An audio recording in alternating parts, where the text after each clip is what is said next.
Hello students, how are you all? I hope you all are doing very well. So today here I am with another topic. So this topic is coagulation of blood. Commonly we call it clotting of blood. So dear students, in the previous video we have already studied about blood, different components of blood and their subcomponents, right? For example, हमने last video में किया था blood के बारे में. Blood के दो components हमने पढ़े थे, plasma and formed elements. Then again plasma में क्या क्या चीजें होती हैं, प्लाज्मा किस किस चीज का बना है वो हमने स्टडी किया था. और फॉर्म्ड एलिमेंट्स के बारे में हमने पढ़ा था. फॉर्म्ड एलिमेंट्स में हमने पढ़ा था आरबीसीज, डब्ल्यूबीसीज एंड प्लेटलेट्स के बारे में. ठीक है, तो अब हम आज एक नया टॉपिक करेंगे, right? So this is clotting of blood और कोएगुलेशन ऑफ ब्लड. सो चलिए स्टार्ट करते हैं.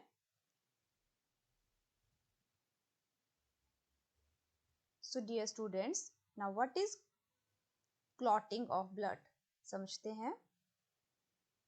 देखिए, you can see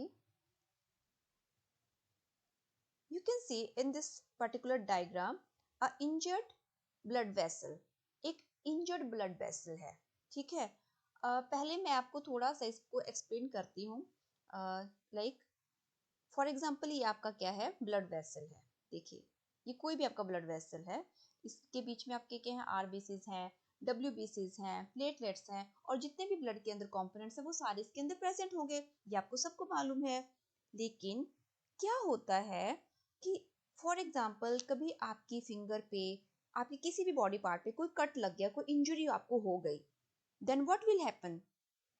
आप एकदम से हॉस्पिटल चले जाते हो क्या? नो, आप एकदम से हॉस्पिटल नहीं जाते. until or unless the blood loss is non preventable. जब तक ब्लड लॉस बहुत ज्यादा नहीं होता, आप क्या करते हैं, आप हॉस्पिटल नहीं जाते. क्यों नहीं जाते? वाई? ब्लड लॉस तो होना नहीं चाहिए, लेकिन आप हॉस्पिटल इसलिए नहीं जाते हैं क्योंकि वो जो ब्लड है वो अपने आप से बहना बंद हो जाता है थोड़ी ही देर में. ऐसा क्यों होता है? वाई? क्या आपने कभी सोचा है कि खून रुकना बंद क्यों हो गया?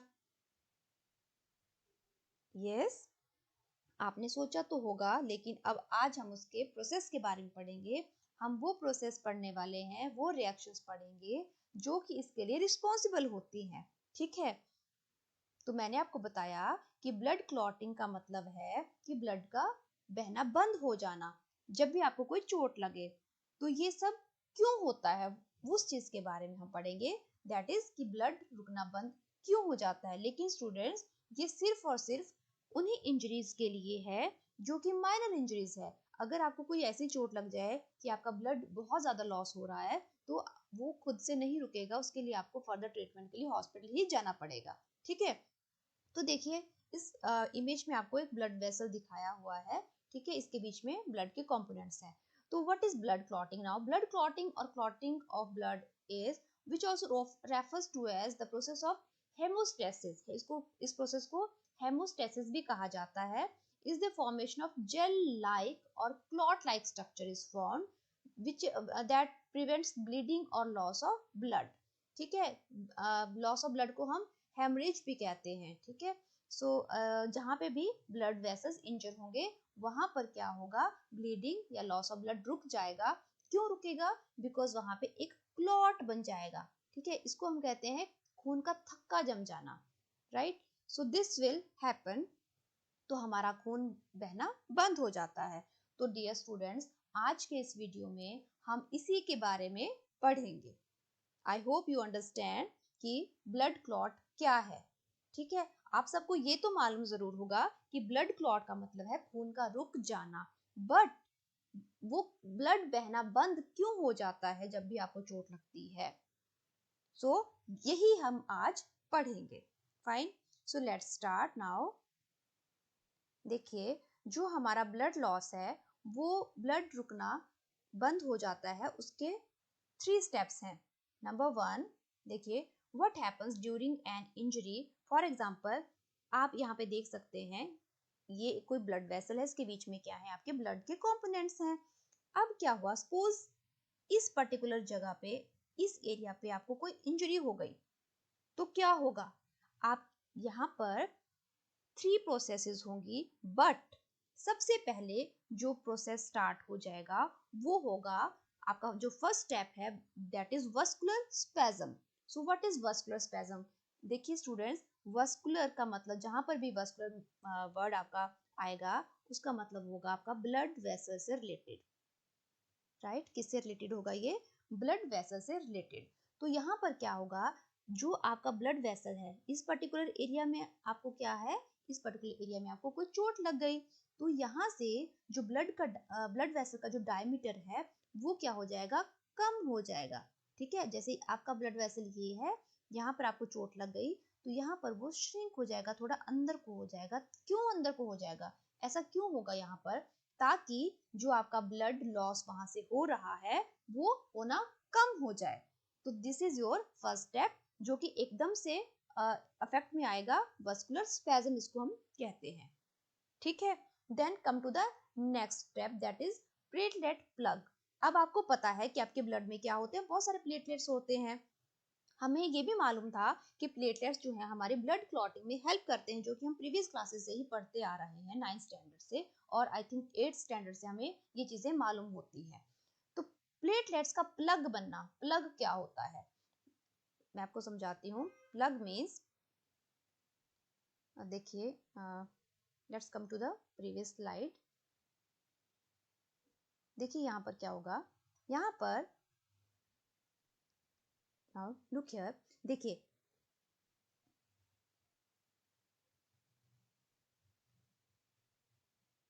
नाउ सी हियर, यहाँ पर क्या है, आपके ब्लड में प्लेटलेट्स हैं। तो इस पर्टिकुलर एरिया पे जहाँ पे आपको चोट लगी है, ये सारे के सारे प्लेटलेट्स एकदम से यहाँ पे आना शुरू हो जाएंगे, एक के बाद सारे के सारे जो प्लेटलेट्स इनएक्टिव फॉर्म में बैठे हुए हैं वहां पर, रेस्टिंग फॉर्म में है, वो एकदम से क्या हो जाएंगे, एक्टिवेट हो जाएंगे प्लेटलेट्स हमारे। और जो हमारे एक्टिवेटेड प्लेटलेट्स हैं वो क्या करेंगे, यहाँ पे इकट्ठे होके एक प्लग बना देंगे। प्लग मतलब जो रास्ता है, जो जहां से खून बह रहा है उस रास्ते को रोक देंगे। ठीक है, तो ये सेकंड स्टेप है हमारा प्लेटलेट्स का प्लग बनने वाला। Now the next one is your clot formation. So ये हम आज डिटेल में पढ़ेंगे। तो बेटा ये जो क्लॉट फॉर्मेशन वाला जो स्टेप है, इसको हम एक और नाम भी देते हैं, इसको हम कहते हैं कैस्केड प्रोसेस है। ये हमारी कौन सी प्रोसेस है, हमारी कैस्केड प्रोसेस है। मैं आपको समझाऊंगी कि हम इसको कैस्केड प्रोसेस क्यों कहते हैं। तो चलिए क्लॉट फॉर्मेशन के बारे में जानते हैं। सबसे पहले हमें ये चीज मालूम होनी चाहिए, देखिए डियर स्टूडेंट्स, आपको ये चीज बहुत अच्छे से पता होनी चाहिए कि जो हमारा क्लॉट फॉर्मेशन है, जो हमारा क्लॉट बन रहा है, उसके लिए हमारे पास कुछ फैक्टर्स रिस्पॉन्सिबल होते हैं, उनको हम कहेंगे clotting factors.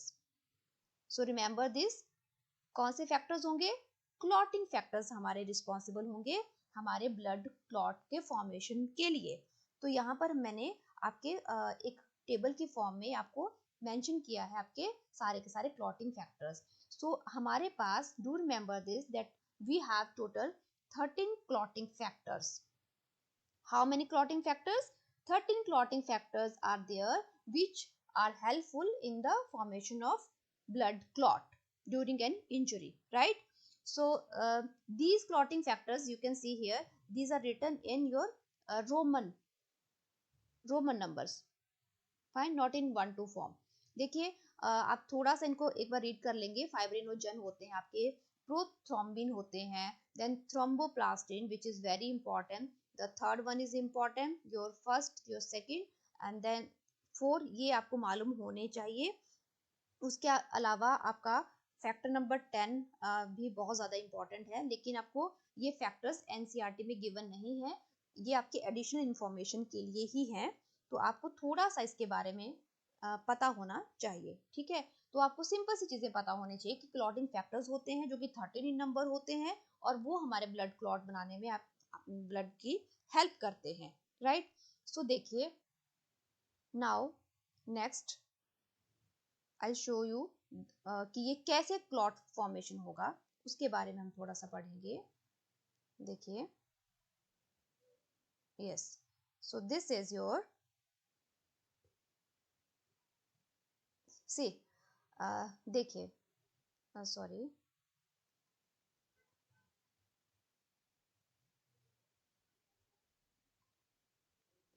now look here, आपके ब्लड में क्या है? आपके ब्लड में स्टूडेंट्स है प्रोथ्रोम्बिन। आपके ब्लड में क्या है?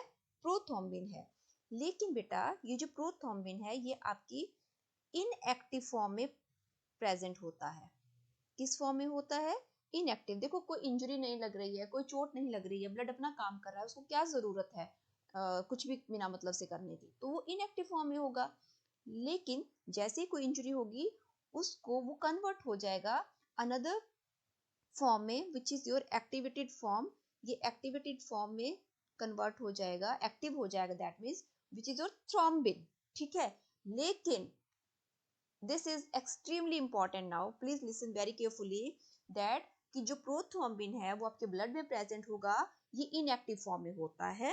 इसको एक्टिव बनने के लिए, थ्रोम्बिन में चेंज होने के लिए एक बहुत ही इंपॉर्टेंट फैक्टर की जरूरत होती है। नाउ यहाँ पर आपका क्लॉटिंग फैक्टर इन्वॉल्व हो रहा है, विच is your thromboplastin. Thromboplastin is basically your factor number 3। तो ये आपको वैसे लर्न नहीं करना, आपके एनसीईआरटी में गिवन नहीं है, बट आप इसको रिमेम्बर रख सकते हैं। ये वैसे ही आपकी एडिशन इंफॉर्मेशन के लिए सही है, राइट। थ्रोम्बोप्लास्टिन जो है हमारा, ये क्या करेगा? ये इसको एक्टिवेट करेगा प्रोथ्रोम्बिन को थ्रोम्बिन में, बट ये डायरेक्टली नहीं करता है। थ्रोम्बोप्लास्टिन हमारा एक एंजाइम रिलीज करेगा, विच is your thrombokinase. Now this is very important. Thrombokinase enzyme, which is released from this thromboplastin with the help of calcium ions. तो ये it will convert your prothrombin into thrombin. Listen again. What happened during an injury? The prothrombins which are present in your blood, they are present in inactive form. They convert into activated form. Now because they have to play their role in blood clotting, so they have to become activated by the help of thrombokinase enzyme, which is released from this thromboplastin and calcium ion की help से ये release होगा। ठीक है, so now अब हमें पता चल गया कि हमारे पास हमें थ्रोम्बिन ही चाहिए था, ये हमें मिल गया। अब थ्रोम्बिन क्या करेगा? थ्रोम्बिन डायरेक्टली ब्लड नहीं बहना, खून बहना बंद नहीं करेगा। ये क्या करेगा? फर्दर जो हमारे ब्लड में, हमारे ब्लड के प्लाज्मा में, हमने लास्ट वीडियो में देखा था कि हमारे प्लाज्मा में क्या होते हैं? फाइब्रिनोजेंस होते हैं। ठीक है, फाइब्रिनोजेंस होते थे, तो इनका काम क्या था? ब्लड क्लॉट करने का। तो स्टूडेंट जिनको फाइब्रिनोजेन के बारे में नहीं मालूम है, सो वो हम मेरी प्रीवियस वीडियो को देख सकते हैं, वहां से आपको डिटेल में पता चल जाएगा कि फाइब्रिनोजेन कहाँ होते हैं, प्लाज्मा में होते हैं और उनका क्या फंक्शन है। ठीक है, सो फाइब्रिनोजेन जो है हमारे प्लाज्मा और वी कैन से हमारे ब्लड में प्रेजेंट होते हैं, क्योंकि प्लाज्मा भी तो हमारा ब्लड का ही एक कंपोनेंट है। ठीक है, तो फाइब्रिनोजेंस जो होंगे, ये थ्रोम्बिन जो है, ये अब फाइब्रिनोजेंस को फाइब्रिन में कन्वर्ट कर देगा। किस में कन्वर्ट कर देगा? फाइब्रिन में कन्वर्ट कर देगा। Now this is to remember here that it is a clot और coagulum formed mainly of a network of threads called fibrins. ठीक है, जो फाइब्रिन्स है वो ही है हमारा फाइनल स्टेप। ये हमारा फाइब्रिन जो है वो क्या करेगा? ब्लड का, जो ब्लड, जहां से ब्लड हमारा, जैसे ब्लड वेसल्स है, यहाँ से ब्लड बह रहा है सपोज, तो यहाँ पर एक क्या कर देगा? एक नेटवर्क, ऐसे इस तरह से एक नेटवर्क ऑफ थ्रेड्स बना देगा। तो जो नेटवर्क ऑफ थ्रेड्स हैं वो किसके थ्रेड्स हैं? वो है आपके फाइब्रिन के थ्रेड्स। So understood? फाइब्रिन जो है वो हमारे फाइनल थ्रेड्स हैं जो कि ब्लड को वहां पे प्रिवेंट कर देंगे, ब्लड का loss. So these two are very very important. Prothrombin thrombin में कन्वर्ट होगा with the help of thrombokinase and calcium ions. Calcium ions का बहुत इंपॉर्टेंट रोल है, ये आपको बहुत अच्छे से लर्न कर लेना है, इसको समझ के लर्न कर लेना है, बिकॉज ये आपके एनसीईआरटी में गिवन है। ठीक है, और ये आपको मालूम होना चाहिए कि जो थ्रोम्बिन अब हमारे पास एक्टिवेटेड फॉर्म में बन गया आ गया, वो हमारे जो फाइब्रिनोजेंस हमारे ब्लड के प्लाज्मा में प्रेजेंट होंगे, इसको क्या कर देगा, फाइब्रिन में चेंज कर देगा। एंड फाइब्रिन है हमारे जो एक थ्रेड लाइक नेटवर्क बना देंगे जहां पर भी आपको कोई चोट लगी है। So I hope this is clear. तो यही आपका एक मेन स्टेप था। देखिए आप इस डायग्राम में देख सकते हैं, सी हियर, देखिए यहाँ पे आपको एक शो किया गया है इंजर्ड ब्लड वेसल। ये एक ब्लड वेसल है, यहाँ पे आपको क्या है, इंजरी हुई है, ठीक है, यहाँ से आपका ब्लड फ्लो हो रहा है, देखिए ब्लड यहाँ से निकल रहा है, राइट। नाउ नेक्स्ट डायग्राम में आप देख सकते हैं क्लॉटिंग ऑफ ब्लड हो गया है, कोअगुलेशन ऑफ ब्लड हो गया है। तो यहाँ पर आप व्हाइट व्हाइट से जाले वाला एक स्ट्रक्चर देख पा रहे होंगे, विच is your thread like structure. ये जो स्ट्रक्चर है ये है हमारा किसकी वजह से बना है, फाइब्रिन की वजह से बना है। तो स्टूडेंट्स मैं आपको थोड़ा सा समराइज कर देती हूँ दोबारा से, प्लीज एक बार फिर से ध्यान से सुनिए कि यहाँ पे क्या हो रहा है, समझिए। देखिए यहाँ पर क्या हुआ, जो हमारा आपके ब्लड में, आपने सिर्फ इतना याद रखना है बेटा कि आपके ब्लड में क्या प्रेजेंट होता है, आपके ब्लड में इनएक्टिवेटेड प्रोथ्रोम्बिन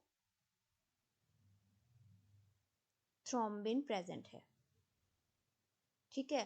प्रोथ्रोम्बिन जैसे इंजरी लगी ये एक्टिवेट होगा, थ्रोम्बिन में चेंज हो जाएगा, ओके। यहाँ पर आपका थ्रोम्बोकाइनेज एंजाइम इन्वॉल्व होगा विद और ऑल्सो कैल्शियम आयंस इन्वॉल्व होंगे। क्या इन्वॉल्व होगा आपका, थ्रोम्बोकाइनेज, ठीक है। अब ये जो थ्रोम्बिन है ये फर्दर क्या करता है, ये जो हमारे ब्लड में फाइब्रिनोजेंस होते हैं जो ब्लड क्लॉटिंग में हेल्प करते हैं, कि इसी तरह से यही प्रोसेस इससे हेल्प करेंगे, ये क्या करेंगे, फाइब्रिन फॉर्म करेंगे, ठीक है।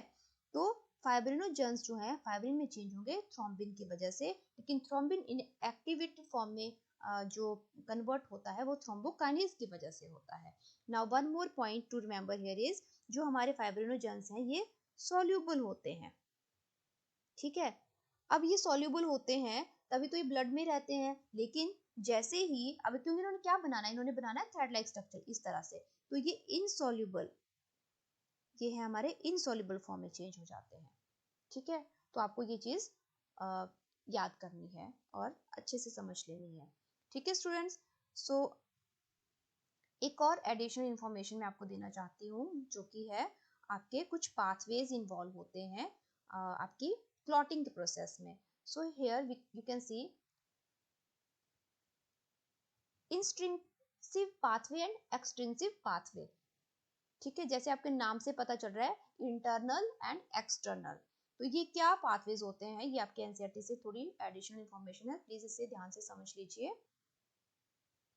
देखिए now pathways which are involved in your blood coagulation are instinctive pathway and the second one is your extrinsic pathway, ठीक है।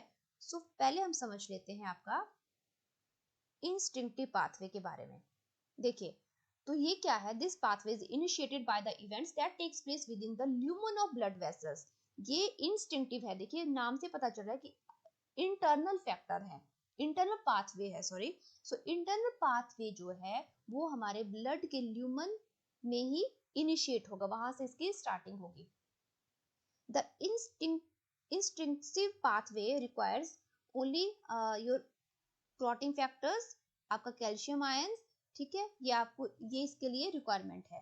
Then next extensive pathway which is your external, जो कि कहाँ से इनिशिएट होगा, टिश्यू से स्टार्ट होगा, ठीक है। Is the other route coagulation, it requires tissue factor, इसे क्या चाहिए आपका, टिश्यू चाहिए, टिश्यू से ये स्टार्ट होगा। A substance which is extensive to और not normally circulating in the vessel, जो कि ब्लड के अंदर नहीं है, वो टिश्यू फैक्टर रिस्पॉन्सिबल होगा आपके एक्सटेंसिव पाथवे के लिए, ठीक है। और ये कब होगा, ये टिश्यू फैक्टर कब रिलीज होगा, जब आपका ब्लड वेसल या ब्लड वॉल रप्चर हो जाएगा, ठीक है। सो आप यहाँ पे एक और आपके ये पाथवेज मैंने यहाँ पे थोड़ा सा एक्सप्लेन किए हैं फ्लो चार्ट की हेल्प से, आप इसको देख सकते हैं, ठीक है। लेकिन आपके जो important examination point of view से, आपके नीट पॉइंट ऑफ व्यू से जो इम्पोर्टेंट चीज़ें हैं वो यही हैं कि आपका जो थ्रोम्बोकाइनेज है, ठीक है, ये प्रोथ्रोम्बिन है, सॉरी, ये आपका थ्रोम्बिन में चेंज हो जाएगा, और ये जो थ्रोम्बिन है ये फाइब्रिनोजन को फाइब्रिन में कन्वर्ट करेगा, और यही आपका फर्दर आपके क्या करेगा, ब्लड क्लॉट में हेल्प करेगा, ठीक है। तो बेटा यहाँ पर एक और चीज मैं आपको बताना चाहती हूँ। देखिए what happens here, so dear students, see यहाँ पर एक हिपेरिन मेंशन किया हुआ है। Now what is heparin, important है, इसे आप समझ लीजिए। हिपेरिन आपका एंटी कोएगुलेंट होता है, कोएगुलेंट होता है। दैट मीन्स कि जब आपको कोई इंजरी नहीं है, आप नॉर्मल है, आपका ब्लड नॉर्मल फ्लो कर रहा है, तो उस टाइम पे जो आपका हिपेरिन है वो आपके ब्लड को क्लॉट होने नहीं देता। देखो आपका ब्लड क्लॉट नहीं होना चाहिए, ठीक है। ब्लड कब क्लॉट होना चाहिए, जब आपको इंजरी होती है तब होना चाहिए, उसके पहले वो क्लॉट नहीं होना चाहिए। ब्लड को फ्लो करना है, बिकॉज उसको क्या करना है, उसको transport of oxygen and carbon dioxide करते रहना है, तो उसको स्टॉप नहीं होना है। उसको अगर वो जम जाएगा तो ये सारी प्रोसेस नहीं होगी, ठीक है। तो heparin is important, it plays a very important role as anticoagulant, ठीक है। अब देखिए मैं आपको एक और चीज बताती हूँ, इम्पॉर्टेंट पॉइंट्स आपने यहाँ पे, ये बहुत इंपॉर्टेंट है, extremely important, very very important. Vitamin के, विटामिन के is an essential factor of the coagulation cascade, ठीक है। जो भी आपकी कोगुलेशन की प्रोसेस हो रही है उसके लिए जो विटामिन के है वो बहुत ज़्यादा इंपॉर्टेंट है। तो ये क्वेश्चन आपसे पूछा जाता है, which vitamin is essential for the clotting, blood clotting, ठीक है। And next important point is here that which ions are responsible or which ions are essential or required for the coagulation of blood. So you will say calcium ions are responsible, ठीक है।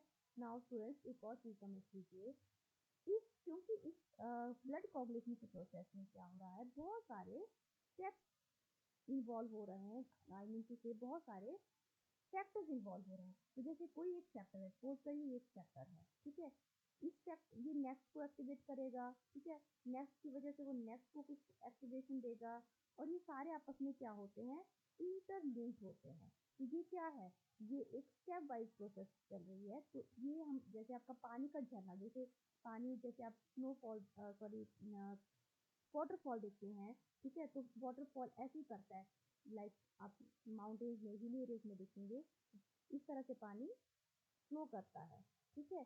तो ये क्या बना रहा है आपका, इसको हम कहेंगे कैस्केड, इसको हम क्या कहेंगे, कैस्केड कहेंगे, ठीक है।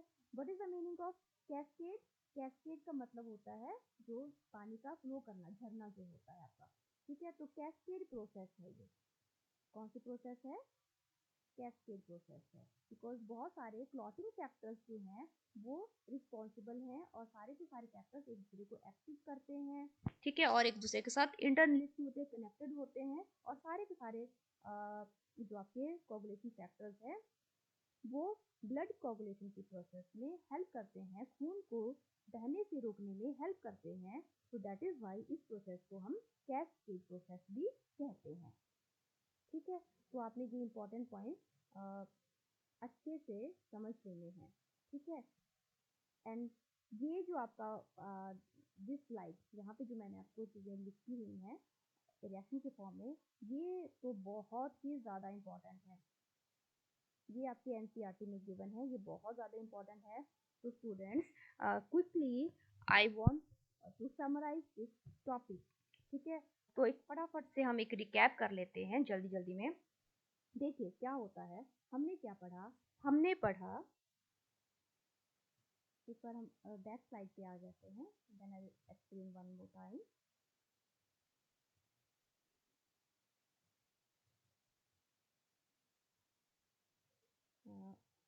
This one, just wait a minute, I tell you.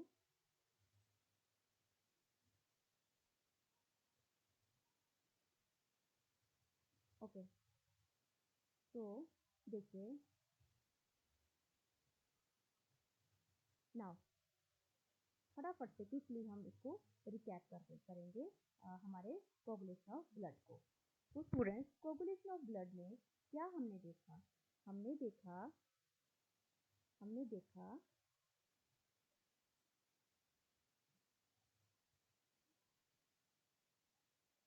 Okay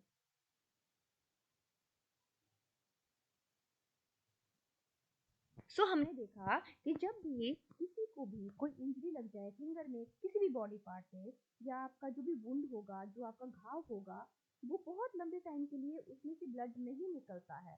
ठीक है, your wound does not continue to bleed for a long time. वो बहुत लंबे टाइम के लिए ब्लड उसमें से नहीं निकलता रहता। यूजली क्या होता है, जो आपका ब्लड है वो फ्लो करना थोड़ी देर के बाद, देखिए ये प्रोसेस सब में डिफरेंट टाइम बहुत ज़्यादा टाइम टेकिंग तो नहीं है, लेकिन इट वेरीज कि कितनी, इट डिपेंड करता है कि कितनी ज़्यादा आपको चोट लगी है। ठीक है, थोड़ा सा ज़्यादा आपका जो वुंड होगा गहरा होगा तो थोड़ा टाइम लगेगा। अगर बहुत ही सुपरफिशियल है तो ये बहुत जल्दी रिकवर हो जाता है। आई मीन से बहुत जल्दी आपका ब्लड क्रॉस होना शुरू हो जाता है। तो usually the blood stop flowing after some time. ठीक है, so do you know why this happens, why blood flow stops itself? हम तो कुछ भी नहीं करते, हम वहाँ पे कोई मेडिसिन नहीं लगाएंगे, हम कुछ भी नहीं करेंगे। तो ऐसा क्यों होता है? ऐसा इसीलिए होता है बिकॉज ब्लड में कुछ क्लॉटिंग फैक्टर्स होते हैं, वो हमारे ब्लड को फ्लो होने से रोक देते हैं। ठीक है, so now remember, this mechanism to prevent excessive loss of blood from the body is known as blood coagulation or blood clotting, right? तो आपने अपने जो भी इंजरी जहाँ पे होती है, अपने रेडिश ब्राउन कलर का एक स्कम फॉर्म होता हुआ दिखा होगा जहाँ पे भी कट लगा होता है। ठीक है, आफ्टर 1 minute 2 minute, और it varies from individual to individual, and it also varies like how the injury is superficial or it is very deep। ठीक है, तो उसके ऊपर ये चीज डिपेंड करेगी। तो नाउ जो आपका क्लॉट है ये है क्या? क्लॉट हमारा क्या है? हमारा एक नेटवर्क ऑफ थ्रेड्स है। ठीक है, और उसको हम कहते हैं, जो नेटवर्क ऑफ थ्रेड्स है वो हमारा फाइब्रिन की वजह से बनता है। और हमारा जो फाइब्रिन है, देखिए ये हमारा फाइब्रिन जो नेटवर्क बना है यहाँ पे थ्रेड का, ये क्या कर रहा है? ये किसको ट्रैप कर लेता है? जो भी हमारे ब्लड सेल्स डैमेज हो रहे हैं उनको ट्रैप कर लेगा, उनको रोक देगा वहाँ पे ब्लड को। जो डैमेज होगा उसी की हेल्प से ये यहाँ पे नेटवर्क बना देगा, ताकि बाकी और ज़्यादा ब्लड यहाँ से लॉस ना हो। ठीक है, तो जब ये स्टेप इन्वॉल्व हो रहा है, पहले तो मैंने पढ़ा था कि सबसे पहला जो स्टेप था वो हमारा क्या था, कि जो हमारा ब्लड वेसल है वस्कुलर स्पाज्म हो जाता है। हमारा जो ब्लड वेसल जहाँ पे इंजरी लगी है वो थोड़ा सा डायमीटर उसका कम हो जाएगा, ताकि ब्लड थोड़ा सा बहना कम हो जाए, कम से कम ब्लड का लॉस हो। देन हमने नेक्स्ट स्टेप पढ़ा था प्लेटलेट्स वाला, कि प्लेटलेट्स वहां पे क्या हो जाते हैं, एक एक एक करके वहां पे उस पर्टिकुलर जगह पे को ब्लॉक कर देते हैं। तो हमारा जो थर्ड स्टेप था वो हमारा था फाइब्रिन वाला। फाइब्रिन कैसे बनेंगे, मतलब कि जो हमारा फाइनल स्टेप है फाइब्रिन बनने वाला, ब्लड क्लॉट बनने वाला, वो कैसे होगा? तो उसके लिए आपको ये बहुत ज्यादा इंपॉर्टेंट पॉइंट है जो आपको याद रखना है, समझना है। दैट इज प्रोथ्रोम्बिन, जो हमारे ब्लड में इनएक्टिव फॉर्म में प्रेजेंट होता है, ये थ्रोम्बिन में कन्वर्ट होगा जो कि इसकी एक्टिव फॉर्म है। और यहाँ पर बहुत इंपॉर्टेंट थ्रोम्बोकाइनेज एंजाइम, जो कि आपके कोगुलेशन फैक्टर नंबर 3 से क्या हो रहा है, वहां से वो इसे क्या करेगा, रिलीज करेगा, स्क्रीट करेगा, और साथ में यहाँ पे कैल्शियम आयन की हेल्प से थ्रोम्बिन बनेगा। और थ्रोम्बिन हमारे जो फाइब्रिनोजेंस जो सॉल्युबल फॉर्म में आपके ब्लड के प्लाज्मा में प्रेजेंट है, इनको फाइब्रिन में चेंज करेगा। फाइब्रिन हमारे इनसॉल्युबल हैं। एंड यहाँ पर जो फाइनल स्टेप है, जो अगर आपसे पूछा जाए कि यहाँ पर जो थ्रेड लाइक नेटवर्क बनता है वो किस चीज का है, फॉर एग्जाम्पल आपको ऑप्शन दिया थ्रोम्बिन है, फाइब्रिन है, फाइब्रिनोजन है, तो आप राइट ऑप्शन में क्या करेंगे, फाइब्रिन है आपका। ठीक है, ये आपका फाइनल है। तो ये यहाँ पे क्या कर देगा, डैमेज्ड जो भी ब्लड वेसल्स हैं, सॉरी ब्लड सेल्स हैं, उनको यहाँ पे क्या कर देगा, ट्रैप कर देगा, थक्का जमा देगा, खून को बहने से रोक देगा। इसके अलावा हम that is that is that is vitamin के इज रिस्पॉन्सिबल, ये इन्वॉल्व होता है। पूछा जाता है कि कौन सा विटामिन जो है वो आपके ब्लड क्लॉटिंग में रोल प्ले करेगा, तो विटामिन के है। एंड कैल्शियम आयंस जो है वो आपके ब्लड क्लॉटिंग में आपको क्या करेंगे, हेल्प करेंगे। So I hope you understand this topic. So if there is any doubt students, तो प्लीज आप मुझे कमेंट सेक्शन में लिख के बता सकते हैं। और अगर आपको कोई भी टॉपिक जो आपको समझ नहीं आ रहा है, आपको कुछ डाउट्स हैं, तो आप वो भी मुझे बता सकते हैं। ठीक है, I try to make a video on those particular topics. And अगर आपको ये टॉपिक समझ में आ गया, तो प्लीज़ आप कमेंट करके बताइए कि आपको ये वीडियो कैसा लगा। और अगर आपको कोई क्वेरी है तो आप मुझे कमेंट में ही लिखकर बता सकते हैं। So please do subscribe my channel, like and share with your friends. And अगर कोई भी डाउट है तो आप मुझसे पूछ सकते हैं। और इस चैप्टर का जो फर्स्ट पार्ट है, सॉरी, वो मैंने प्रीवियस वीडियो में ऑलरेडी एक्सप्लेन किया हुआ है। ठीक है, जिसमें मैंने ब्लड के कंपोनेंट्स को एक्सप्लेन किया है, जो बहुत ज़्यादा इंपॉर्टेंट है आपके बोर्ड पॉइंट ऑफ व्यू से, एंड आपके नीट पॉइंट ऑफ व्यू से भी बहुत ज़्यादा इंपॉर्टेंट है। So this is all about today's video, and this is all about today's topic, coagulation of blood. So dear students, अगर आपको कोई डाउट है प्लीज़ आप मुझे बताइए ज़रूर। ठीक है, सो बहुत जल्दी नेक्स्ट वीडियो के साथ आएंगे, नेक्स्ट टॉपिक के साथ मिलेंगे। So now it's time to say bye. So okay then, bye bye, thank you.